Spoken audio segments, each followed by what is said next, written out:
Welcome to our Move the Stairs podcast, episode 88. We are recording on Friday, August 11th, 2023. We're glad you're here.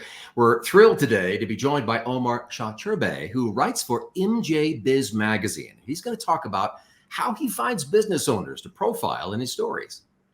And Mitch, he's going to talk about what makes a great story and how when you tell your story, you can really build customer loyalty.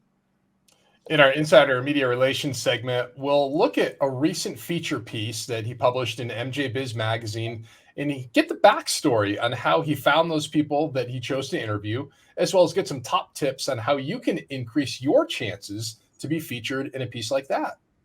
And of course, during our podcast, we always have a Building a Resilient CBD brand segment. We'd like to talk about that. So we're going to talk to Omar about what stories he's going to be writing in the next 3 to 6 months. So let's get started. So, hi, Omar, and thank you so much for joining us on the Move the Stairs podcast today.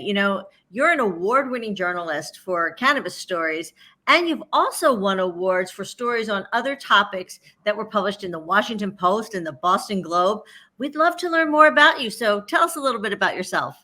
Sure. Well, first off, thanks for having me here, and thanks for the work that you all do.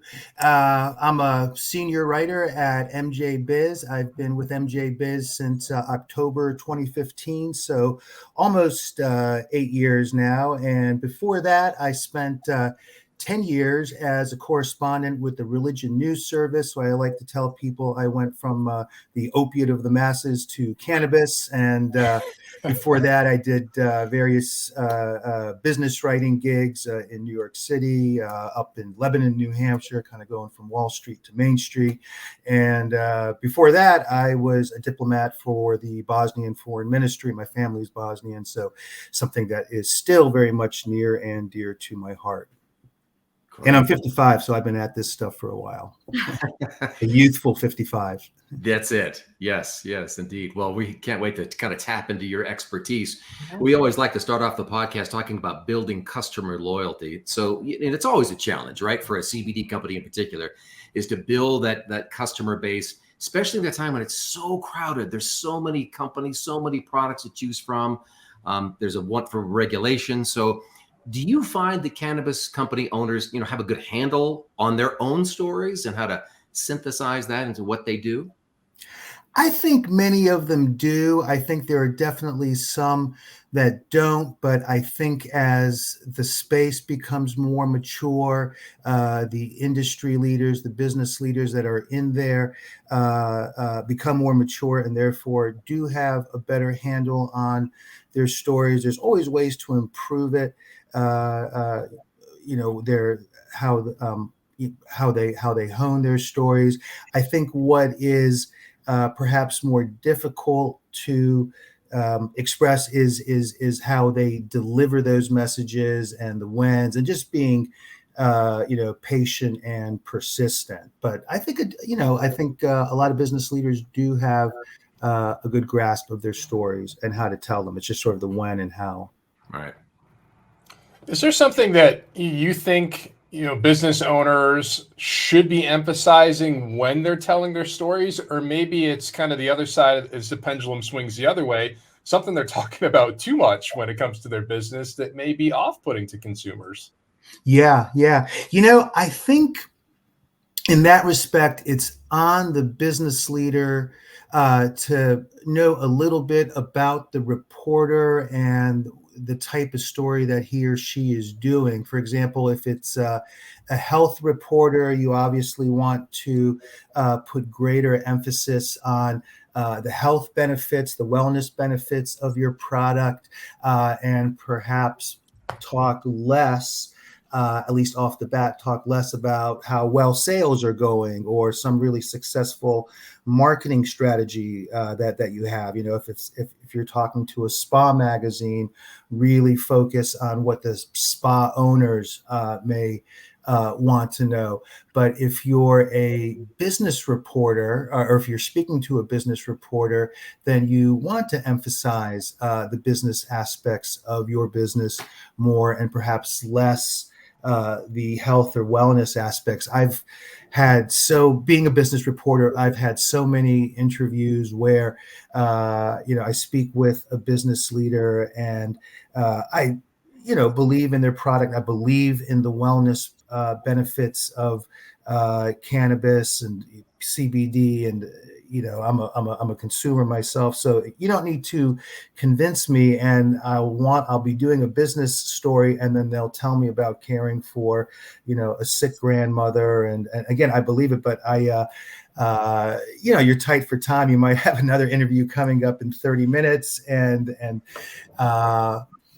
so that's I think business leaders need to be aware of that, and then of course things that maybe not to discuss. I think those are rare. I had a story that I was working on a couple months ago. It was a cultivation related story, and it was kind of funny because it was two guys from the same company, but it was in different states, and one of them was very open and frank, and he wasn't like giving away trade secrets, but just being very frank about what how they set their humidity temperatures and things. And the other person was being very coy, although with really no need, and it kind of came off. And this and I was like, what do you set your humidity temperature?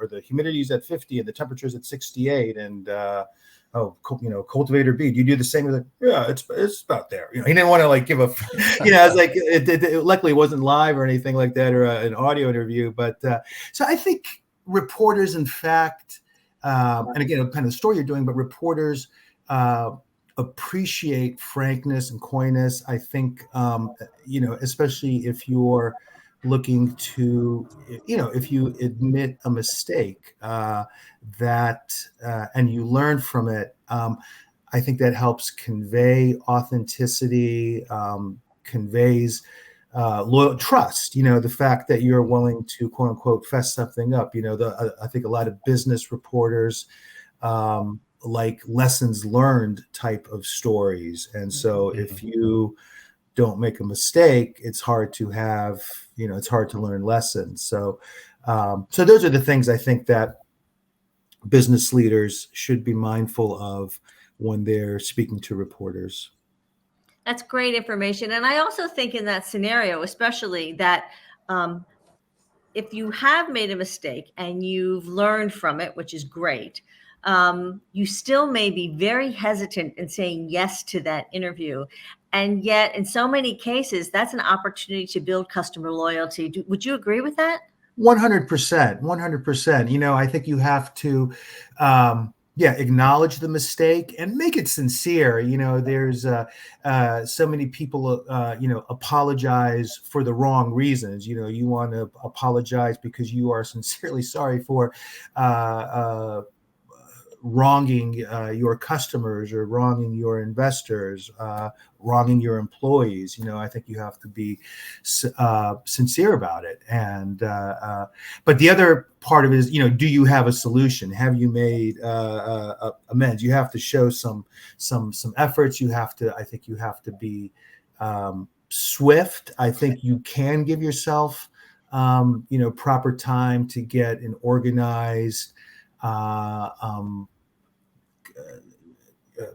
an organized response in order, but you can't wait, perhaps, days on end if it's some kind of a crisis situation. But you don't, if somebody calls you and says, hey, I heard this negative thing about your company, is the first you've heard about it, you don't have to answer right away. Say, well, let me find out. You can give yourself and your team some time to examine, but there are time limits that you should seek to reply, give an answer to people within a certain time frame. You mentioned the word sincere a couple of times, and I love that because it's that authenticity piece of it.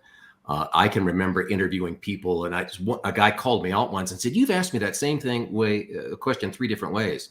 And I said, "Well, yes, I'm just trying to get to the heart of it." Now, inside, I was thinking, that's because you keep trying to riddle off the memorized mission statement. Yes. Just tell me from your heart how this company works. Yeah. Do you think that's hard to do? I know for some business owners, but does that pay off? For sure, for sure. I think if you are again sincere in what you're talking about, if you acknowledge your mistakes, you acknowledge your ambitions, your goals, you can get, I think, really far with reporters. But I think it's also knowing what the reporter is looking for and making it, as a business leader, making it a mission to, help the industry, right? Help rather than perhaps like helping yourself. This reporter has a question, has a question for me about wholesale prices going down, or recalls in such and such state, or something along those lines. I think know that this is because we're a new industry, cannabis, CBD, we're still under a lot of scrutiny. So it's still very much a team effort. And if you're looking to improve the industry, then you want to give the honest answer about the recall, or maybe the mislabeling, or some misstatements, misleading investors. Hopefully it's not that bad, but I think you again have to look at it as helping the industry. And then when you help the industry, you help the consumers, then you're seen as helping your business without even really putting that at the forefront. When I used to coach youth soccer, and I would tell the kids would ask, how do I stand out to the college coaches or coaches who might be pro, and said, I would tell the kids, you don't look to stand out. That's not your aim. Your aim is to do your job well, and by doing your job well, you'll stand out and get the attention of the coaches. Or in this case, if you're the CBD business leader, you're not trying to stand out, but if you're doing your job well, you will stand out, and then therefore get the attention of the consumers or the press, that kind of thing. Those are all really, really, really great points. And, Mitch and Diane alluded to a couple of points here, and longtime listeners know that we're all former journalists. Mitch mentioned, hey, when I was a reporter, he had this interaction. And Diane also mentioned that, these negative stories where mistakes happen, and you kind of own those mistakes, are opportunities. And, we call that insider media relations here at M&C Communications. I want to kind of shift our focus to a recent article that you wrote in MJ Biz Magazine. You profiled a few businesses, including Papa and Barkley, Harpoon, Hilo Cannabis out of Seattle. And our question is, how do you pick and choose which companies? Some are larger, some are smaller. So especially for the folks who are on the smaller side, how do they get the company that they work for, or they own? How do they get that bug in your ear? Yeah. With that, with those companies, they all come from, different sources, different ways of casting the net, if you will. I think with that particular story is our manufacturing magazine issue. Mm-hmm. And with Halo, for example, I just was trying to get, for that article, or for that package, I wanted to educate myself on the newest goings on in manufacturing. I went to a couple trade-specific publications. I think one was Cannabis Science and Technology magazine, and Halo had published sort of a how-to piece, or sort of like a new trends piece that was going on. And I thought, Lo Friesen, she in her writing came off as really, expert, really knew her stuff. I said, that's a great source right there. So I sort of pegged her as the possibility. I think another one was Rose Delights in Los Angeles, and they came to me in a completely different way, which was I had done an earlier story. It was a retail related story about a retailer in San Francisco area, San Jose area. And I was asking them various questions in that story. And one of the products that retailer mentioned. That retailer is the Vapor Room, and they had mentioned that one of the products that they like to sell at a festival that they participate in is Rose Delights. And I just kind of noted that, and they talked a little bit about it was like Turkish delights, and that was interesting. You don't hear that everywhere. And he said it was kind of high end and always sort of a, I don't like to say I'm a weed snob, but a little bit. I don't know. And I can appreciate it. And so I just took note of it. And then, I don't know, 1 or 2 or 3 issues later, we were doing the manufacturing issue. I thought, it'd be really cool to speak with Rose Delights and see how they come up with, how they manufacture those things. And then, so again, Halo, I came across a trade publication, if you will, and then Rose Delights was, came from another interview, sort of a referral, if you will, which I think goes back to if you do your job well, you'll get noticed, because when I did study, I didn't just, call Rose, oh, hey, Vapor Room says Rose Delights is cool. And, you call, you do some research on them, and they have a nice polished website, and but they're not doing a ton. I scanned my email for some like press releases. They've done a little bit of press, but they're not out there pushing. Not that, you shouldn't be out there pushing yourself or anything, but, it was more of they found me than I found them kind of thing, which speaks to, I think, the quality of their product, that word of mouth, if you will. And another way that I just, will do things is, speaking of press releases, don't give up on those. Again, I'm 55. I don't know, maybe people have more efficient ways to do this, but I know there are, older reporters who just keep all their emails. And if they're doing a story, you have like whatever, literally, 78,000 emails or something, and you're doing a story about manufacturing, and you'll go through, manufacturing in this, manufacturing in that, or you do leading sales and manufacturing, or, do various searches, and then these companies will pop up, and you kind of scan. You have to, vet them, of course. But what happens a lot is that people will send press releases, and they might send, 5 press releases a month, and that's all fine. But, I may find, I'm doing a story about let's say I'm doing a story about a new way to infuse something. Maybe I won't do that story like at the time that I get the press release, but maybe I will 3 months later, and then I'll come back to them. And that happens quite a bit. So to the PR people or the marketing people out there, don't get discouraged if somebody doesn't get back to you, the next day, the next week, or even the next month. I've gotten back to people literally, 18 months or 2 years later. Hey, you did this thing about, way back when, and hopefully most of the time they're still in business, and there's been times they've gone out of business, and you miss, but anyway, you find them. But that's also the way that I find stories, is just by going through these press releases, and maybe if I'm not doing a story about rosin this week, maybe I will be later on sometime. I love to hear that, because we always tell our clients that at least one press release a month that we do, we don't expect any coverage on. It's more to keep the reporters, keep their company top of mind, so that when the reporters are looking for something, their name comes, because they've seen their name and they see that they're professional. And that release can be small, just have that really interesting. The other thing we do, and I'm just wondering what you think about this, and this might be a tip for business owners, is instead of doing a full release, sometimes it's just a quick email, but you have the right keywords in the subject line, and say, hey, just so you know, we're doing this. Is that a good tip, or are there other tips you have for developing a relationship with you? Should they be on social media with you, talking back and forth? What should they be doing? Yeah. No, I think either or. I think the communication is important, like and keeping in mind the patients, whether you do it with a press release or an email. Like, for example, we get a ton of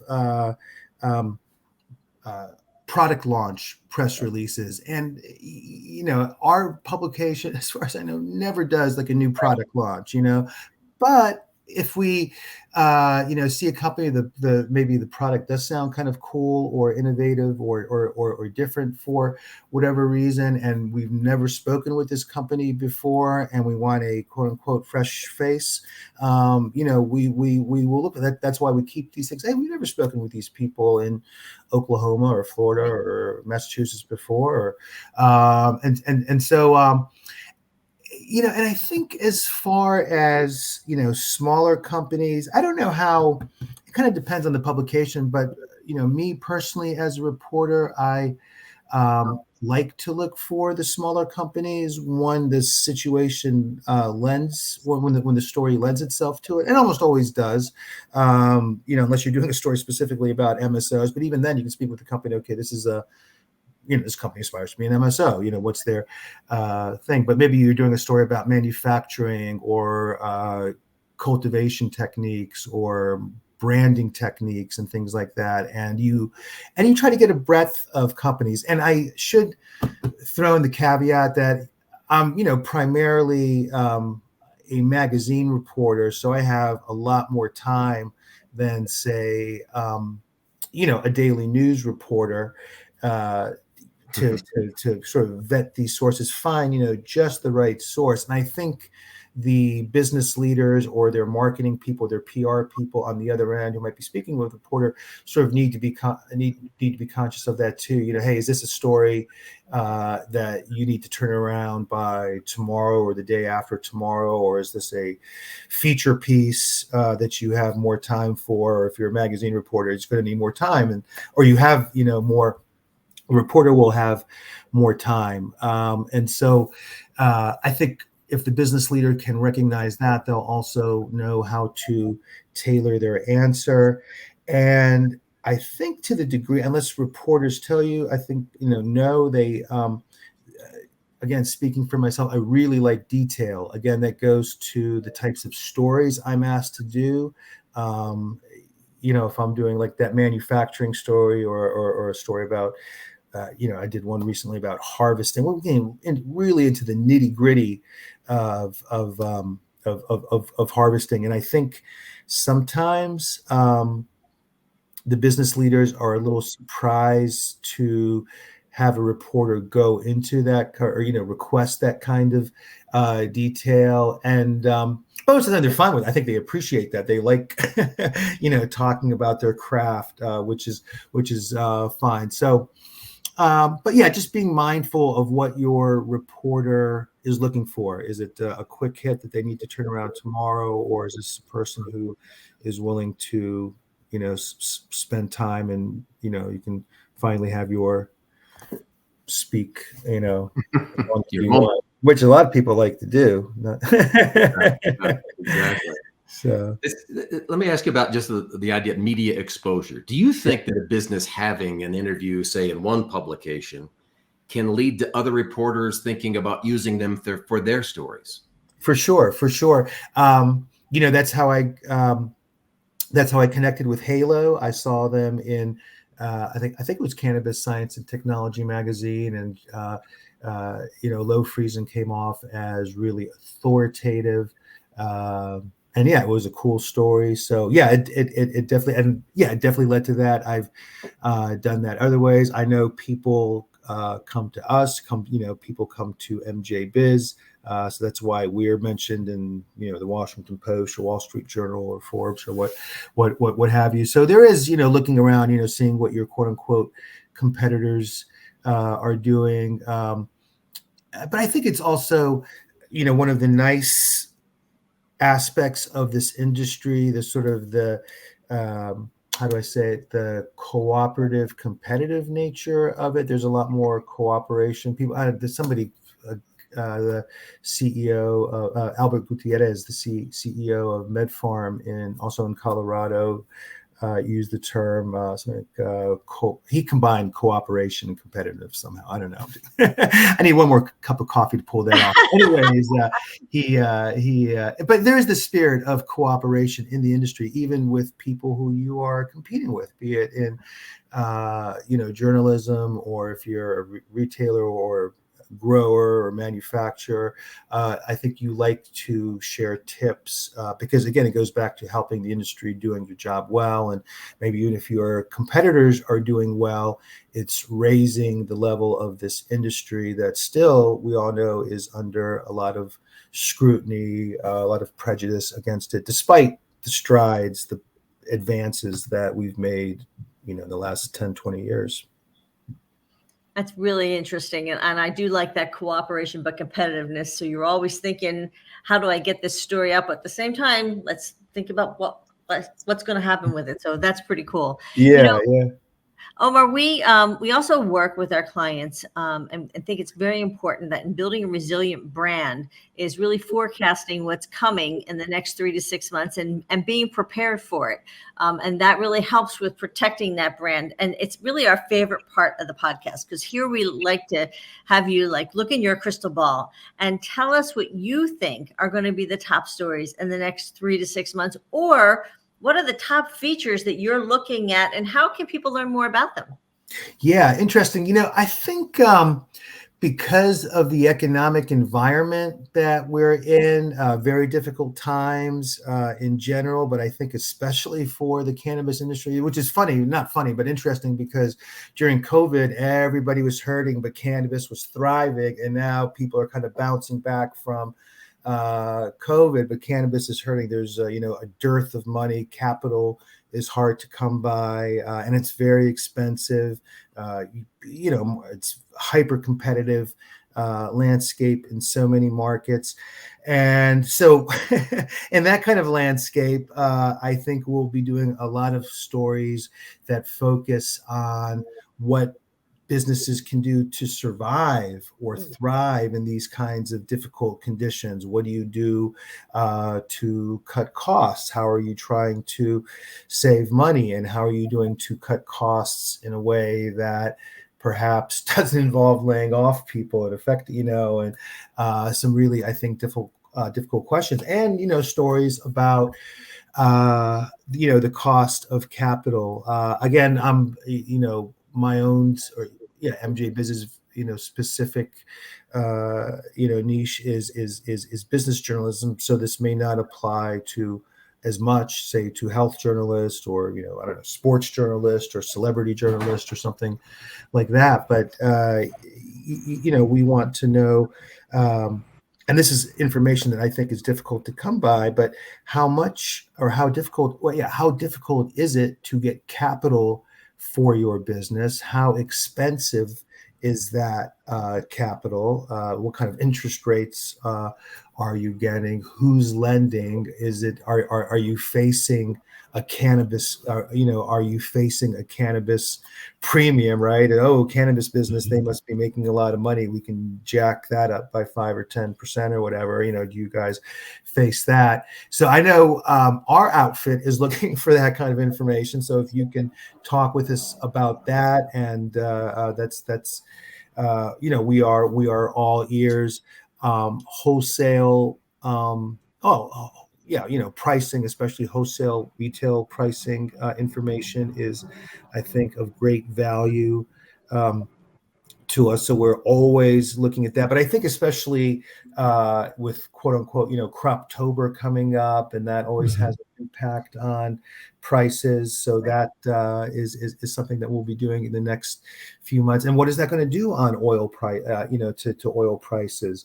I know we're also wondering a lot about supply chains. That's something that has still been very fragmented or iffy, since COVID. It's improved, I think people say, but there's still stories out there about, supply chain and distribution still being a problem. And of course, federal regulation. There's always talk about the potential of legalization. And if you know something, please call us. Yeah. One thing you mentioned earlier, Omar, in the podcast was, sometimes you'll go back in your email and you'll find something from 2 years ago and you'll reach out to the company that sent it to you. I want to flip that script a little bit. You've got companies who may have, very good press teams that say, this is happening now. we need to make sure that you're prepared, that you can be somebody who is a source for media that wants to cover something that's timely. So what advice would you offer up and coming business owners who want to be featured in the press for something timely, like federal regulations or supply chain, if they're still dealing with issues that are fragmentation there? What advice would you offer for them? Yeah. If you're new and you're trying to introduce yourself to a business journalist, I think that takes persistence, perhaps a little bit of luck, to the degree that, again, I like to find and have the leeway to find news sources, the time to find news sources. And I like finding, new people. It also depends on how much experience they have, though, too, right? If it's somebody that's completely, new to the game, and they, maybe have never been in Canada, have never cultivated cannabis, then it might be hard to treat them as an expert on cannabis cultivation. Maybe they are really well spoken about technology or something, something like that. Then maybe I'll lean on them. But it does take some time to, I think, build a relationship. I think that's why you do need to keep on sending out those press releases. I think having events, making yourself, whether you be a retailer or a product brand, people are doing pop-ups, and you just let the local press know, or depending on the size of your brand. I mean, it could be national press too. But it depends on what kind of, I guess, company you are. If you're a CBD company doing CBD oil and do national sales, I think you can hit national, a national spa magazine, a national wellness magazine, a national B2B magazine, as well as, if you're based in Kalamazoo, Michigan, then you can hit the local Kalamazoo newspaper as well in Detroit and everything, in and around it. So you have to cast your net, I think, or it behooves you to cast your net pretty wide. You certainly have the ability there. Yep. And different people will get back to you for different reasons. Yeah. Let's talk about bad news for a moment. Sure. And that is, if there's a hiccup, a roadblock, a full-fledged crisis industry-wide. And so here you are as a reporter, you're trying to find somebody to talk about this. Some business owners might go, oh, no, I don't want to be associated with a negative story. But unfortunately, they may be the exact person to help you kind of round it out and tell the story. What do you do as a journalist to get those hesitant business owners to say yes to an interview, even when maybe it's not the most positive thing in the industry? Do you have an example of that happening for you? Yeah, I try not to do too much persuasion beyond like the initial query, right? I almost always start with an email and try to be very frank in the mail. I'll try to be very frank in the email. I lay out questions in the email just to make it as straightforward as possible. I know some journalists do go through that trouble. Others don't. For me, it's just easier because I think I get better responses that way. It takes more time, obviously, but I think you just get better, more responses. So you don't cast as many, don't put out as many emails, but you get more of them will respond appropriately because they know what's up. You don't have to, let me call and find out what's up. So, but I think if somebody says, no, I'm not into this, I'm not going to push them. I say, oh, come on, man. I'm not, what are you afraid of? I'm not going to, I'll just, let it go. But yeah, most of the time, I think if you're frank, you tell them, it's difficult, I don't even need to say it's a difficult story, because it'll show, right? But I wanted to speak with you about the recall. I wanted to speak how you handled it, or I wanted to speak with you about, falsified testing results, or I think you just have to be very frank. You don't need to, again, as the reporter, you don't need to put a lot of adjectives before, and just be frank. And then I think if you're the business leader, I think it can behoove you to speak with the report. And in fact, when as I sort of think out loud about this, I know there are MSOs that we will speak with, and some, and we'll be looking for a story about trade. It could be something, positive or neutral. It could be, prices, right? Prices, they could be going up, down. It's not like, something like ultra negative or something, but and some people are just, or some MSOs can be just keep everything close to the chest, but others are more open, like, yeah, we'll help you out, and we know you guys are trying to help the industry, you guys are trying to provide data to the industry and so on. And I think that does build trust between the company and the journalist, for sure. If you're open, you don't need to, be a, answer every call that the media puts out. But if you're, if you're there, the media certainly appreciates it, especially if it's something that doesn't necessarily behoove you. Like, hey, I'm going to do this great profile about MSO XYZ and talk about how great they are and how they pulled themselves up on the bootstraps and stuff like that. No, we're here to talk about the problem of this, or root rot, or something that's may not even be a problem with them or the retail. It's just making yourself available to improve the industry, which goes back to that whole idea I think we spoke earlier. If you're in it not to stand out but to do a good job, then you will stand out. I love that, because I think it gives you a chance to show your thought leadership, your expertise. Right. And the other thing is, it also keeps you top of mind with that reporter when they're going to do a feature story, and maybe to end up being a feature on you. So there's a lot of opportunity there. 100%. Yeah. And you have to know the reporter. You have to know that the reporter is a good reporter. Yeah. And you're not going to do a little bait and switch on you type of thing. So I think that's important too. So Omar, you have been fabulous. Thank you so much for doing this interview. Well, thanks. It's been fun. You all been great too. So I had a good time. So thanks for having us on board. Thank you, Omar. Thank you. Omar, okay, I'm going to say it right. Sacirbey, there we go, for joining us on the Move the Stairs podcast. We really appreciate it. For sure. Thanks for having me. Thanks. Wow, guys, he was great. And I loved how he talked when, again, he reinforced this at the end, is that when you help out on a story and you're really honest and forthcoming to an extent, but it really helps build that customer loyalty, because people then know that they can trust you because you're out there and you're doing good work. So that's really what I took away from our first segment. Yeah, being authentic, it certainly helps. Not every business does everything perfectly. So just showing how you met that challenge, I think it's great. The consumer will love that.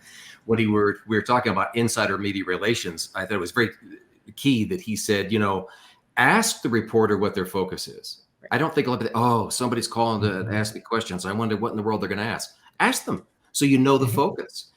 Because you might be relieved that it's, you just want to know more about this or that, and it kind of gives you an idea. Now, he's kind enough to often provide you the questions beforehand, but some of the reporters that are maybe doing a day turn, they don't have time to do that. So that's incumbent upon you as the business owner. You ask, hey, what are you going to ask me? What's the focus? That's perfectly good to do. Yeah. I think the last part of this was really fascinating too, because Omar really had, kind of a laundry list of things that he's going to be focusing on in the next 3 to 6 months. But the one that stood out to me was, if the economy continues down the path that we think it is going to, how are you tightening your belt?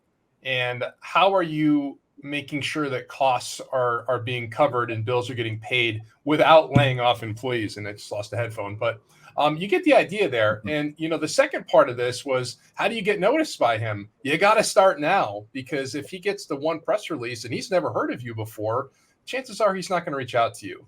Right. So start your press outreach to position yourself as a thought leader or somebody who's trying to make some noise in the space now, so that when an important story comes up that you may be well qualified to speak to over your competitors, you get the phone call.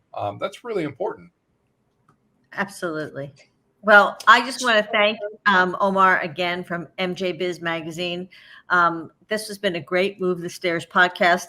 And I want to thank you all for listening, because without you, we wouldn't be here doing this. So we hope you got some great tips today, and we hope you have a fabulous couple weeks.